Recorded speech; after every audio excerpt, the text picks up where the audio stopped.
Sveicināti, mani sauc Toms, un šis ir raidījums 3/4. Iesākot raidījumu, vispirms man jums ir jāpaziņo ļoti svarīgas ziņas. Turpmāk raidījums 3/4 būs ceturtdienās, 17:45. Tātad bez 15:06 skatieties mūs katru ceturtdienu, un tagad ķeramies klāt jaunumiem.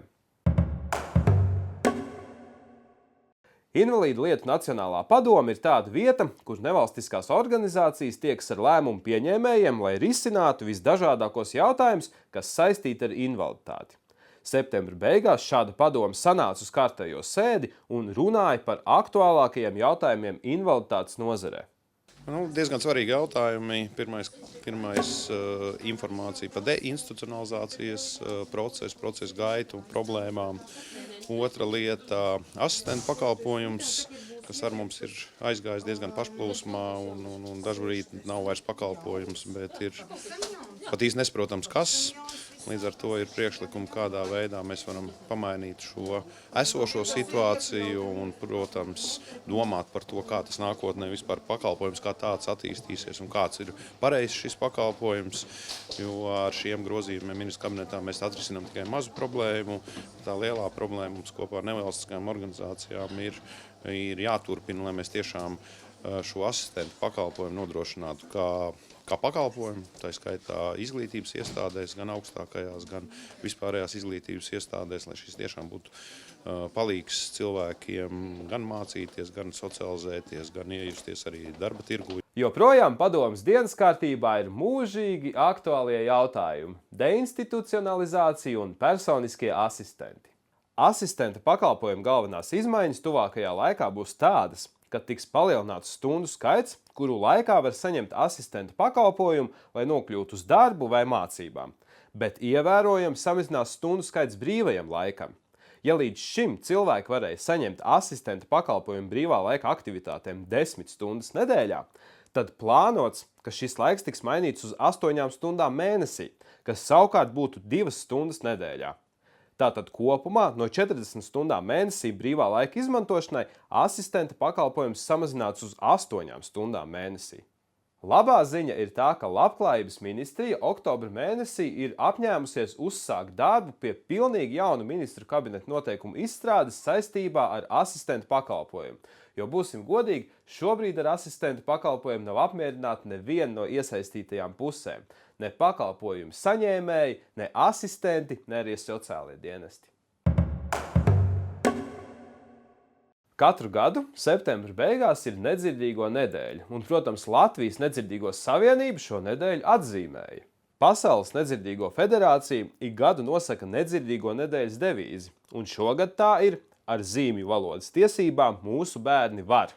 Kā izrādās, tieši zīmju valodas pielietošana mācību procesā gan bērniem, gan pusauģiem, gan arī pieaugušajiem ir viena no aktuālākajām nedzirdīgo cilvēku problēmām Latvijā. Izglītības iestādes nav draudzīgas nedzirdīgiem cilvēkiem, un šajā jomā esot ļoti daudz darāmā. Saprotiet, lai nedzirdīgais bērns vai pusaudzis vai pieaudzis cilvēks varētu iegūt informāciju, tā ir jāpasniedz viņam zīmju valodā. Bet ja informācijas devējs vai skolotājs vai pasniedzējs to nevar nodrošināt un blakus, ja nav tulka, par kādu informāciju pieejamību varam runāt. Šai problēmai nepieciešams komplekss risinājums. Tas nozīmē, ka ir nepieciešams gan izglītot pedagogus, gan pielāgot mācību vidu un materiālus, gan arī informēt pašus nedzirdīgos cilvēkus. Protams, kā jau vienmēr ir atruna, kādēļ to nedarīt, nesot naudas.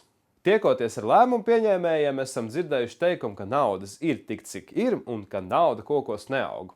Un patiesībā šo teikumu dzirdam vienmēr, kad runa ir par kādu no sociālajiem jautājumiem. Tā lūk par nedzirdīgo nedēļu, bet tagad Sintija devās uz Jūrmalu nedaudz izkustēties. Esiet sveicināti! Kā var redzēt, es šoreiz atrodos pie Sociālās integrācijas valsts aģentūras, un te notiek sporta spēles. Arī mēs nedaudz piedalīsimies un mēģināsim paskatīties, kas te notiek.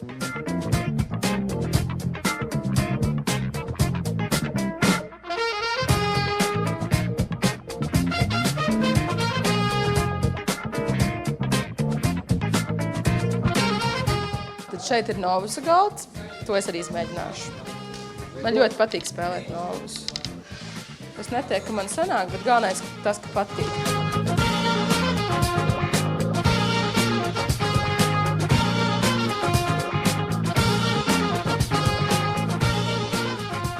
Sportiskā miesā vesels gars. Ļoti vienkārši atbild. Pamēģinājām pavasarī, aizgāja ļoti labi. Saprotam, ka tas ir tas, kas mūsu studentiem, mūsu audzēkņiem patīk patiešām.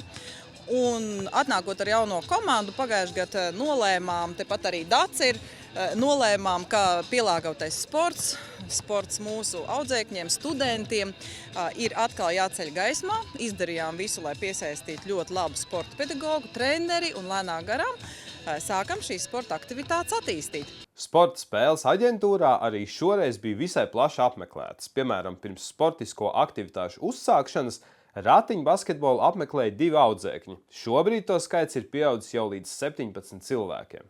Neliekšos, ka mums ir partneri, un kopš šodienas man ir arī savs krekliņš.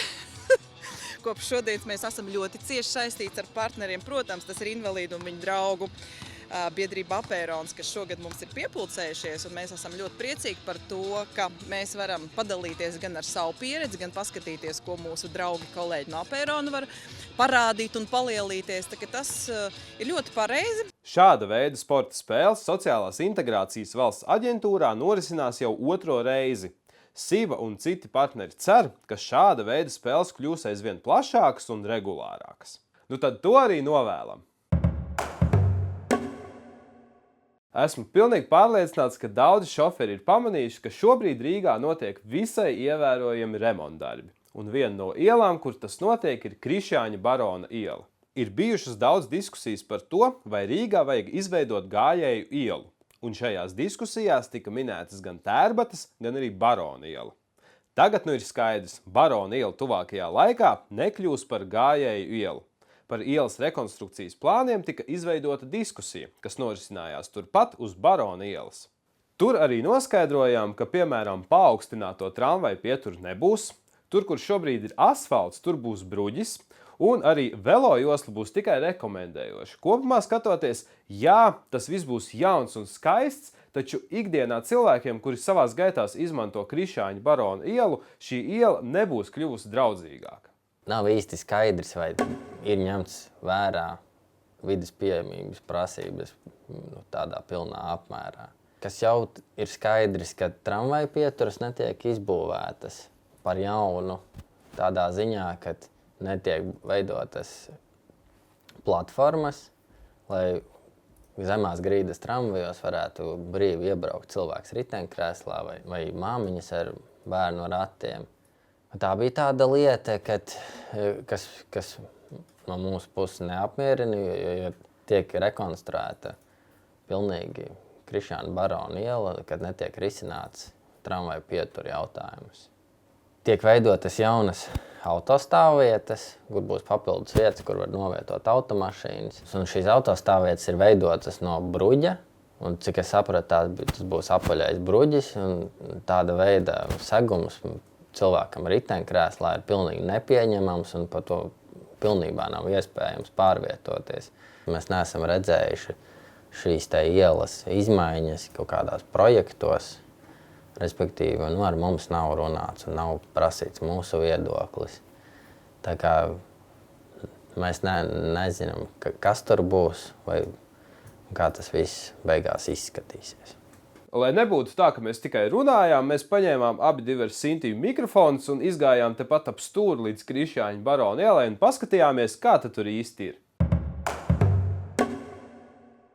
Čau, Sintī! Sveiki. Mums ir tā foršā lieta, kad kaut ko stāstot, mēs varam izskatīt ap stūri Rīgas centrā un paskatīties, kā tas notiek realitātē. Mūsu saruna bija par Krišjāņa Barona ielu, no kuras jau es kā autovadītājs bieži izvairos, jo man liekas, ka tur mašīnai visu tūlīt izbirs ārā.